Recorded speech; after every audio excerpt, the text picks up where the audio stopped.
First, let me say I'm thrilled to be here, and yesterday was just mind-blowing. So congratulations to the IDG team. Should we give them a big applause?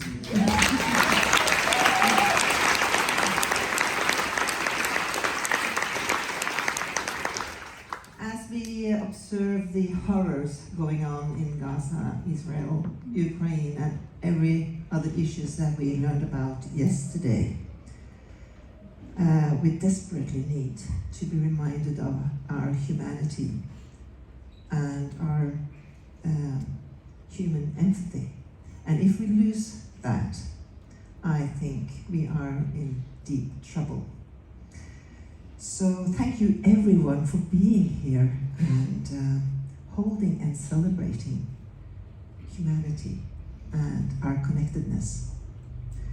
And thank you to the IDG team for your tireless work, reminding of us all, and learning us, and teaching us of all of this. I think you're more needed than ever, and I think we all understand that this is a shared responsibility that we all have, and that we all play a role in this. And that's why we are so happy at the Nobel Peace Center to be a partner of IDG, because we share this common thinking around shared responsibility for our future, for the coming generations, for peace in the world. And we want also to use ourselves as a platform, not only to talk about all these iconic laureates that we kind of are in here talking about or holding, but we want to do that in a way that also inspires people to see the responsibilities and the possibilities that we all have to participate. And we are very much inspired by Alfred Nobel's will. He was saying that the prizes, Nobel prizes, was going to be given to those contributing to the greatest benefits to humankind. So I think we all can be inspired by that, and that's what kind of gives us the platform to discuss. And you said about, you mentioned this little book. I love this little book. I do too. And this grew out of the understanding that or the desire that we wanted to give back to humanity and to the world something from the legacies of all these people.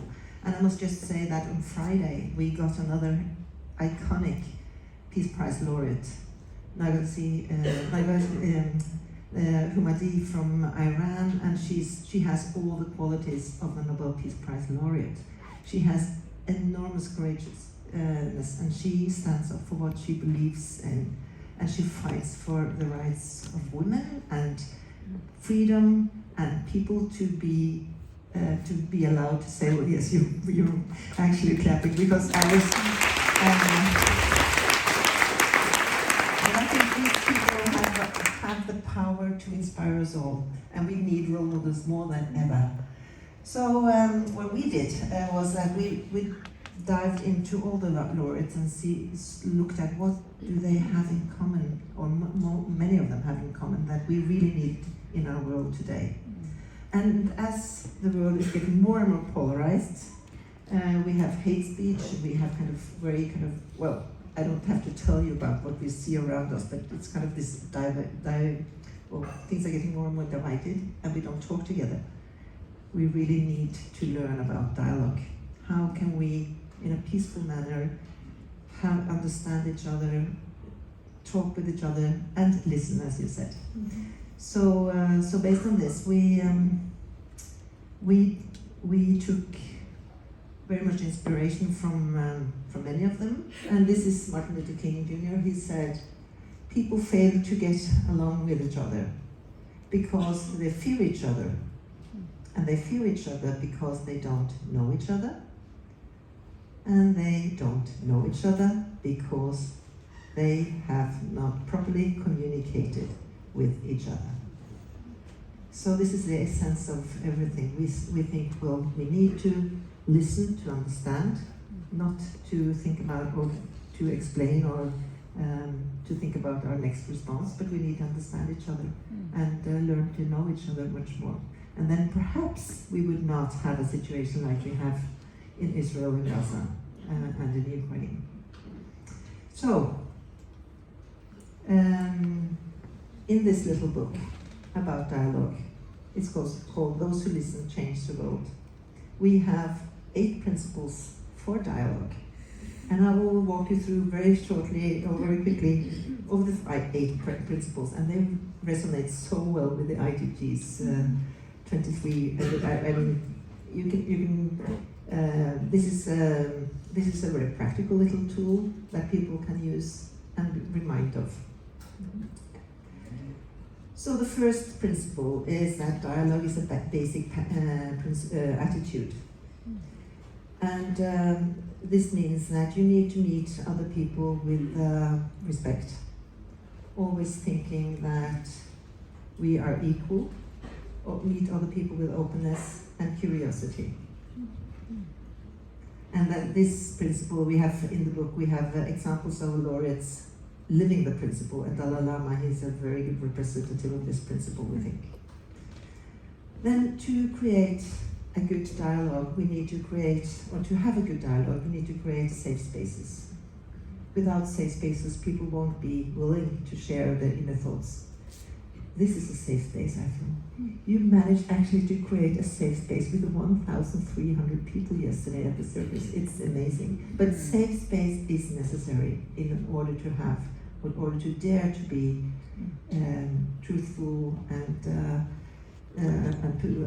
say what you mean. And then it's very important to include everyone to the table. And I think in business life that's very important. Also to see who is both inside the company but also outside stakeholders. And really have a good dialogue with their stakeholders to hear what are they concerned about regarding your business. So do a proper work to understand who should you actually include. And then, most importantly, and I think that also comes very well across in the IDG principles, you have to listen. Listen carefully and listen to understand. Take a breath and really listen.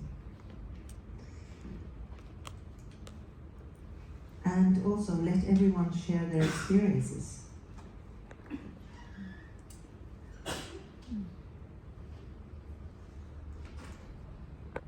And ask good questions. Be curious. You don't have to agree. It's okay to disagree, but try and understand the position of the other person. And then dialogue is not only for good parties. We have to also discuss. I mean, it's very important to discuss the difficult topics. Really dare to go out there and talk about what is difficult. Otherwise, we won't solve any issues. So that's a very important. And many people think that dialogue is something very fluffy. It's not. It's kind of a very authentic process. And then lastly, contribute to forgiveness and reconciliation. It's a beautiful concept. It's not easy, but I think it's very, in our humanity, every time we hear about someone having forgiven or reconciliation, we would get very moved and touched. It's difficult, but it's so important. And it's also important for every one of us. If we can let go of things that has happened before and then move on, we will have a much better life. So, with that, I have been presenting the 10 principles in this book. This book can be bought at our website. So, and it's also possible to download it for free. So it's a small little thing, but it's very useful, and we're very happy to see the take-up of it. And I'll just show you this little movie. Does it go?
listen to you present those 8 principles. And I think these are principles that obviously apply to so many topics, and they can also apply to corporate sector. I asked the question first, and then, well, what I was thinking was that, well, dialogue is not meant to be a manipulative tool. It's an honest process.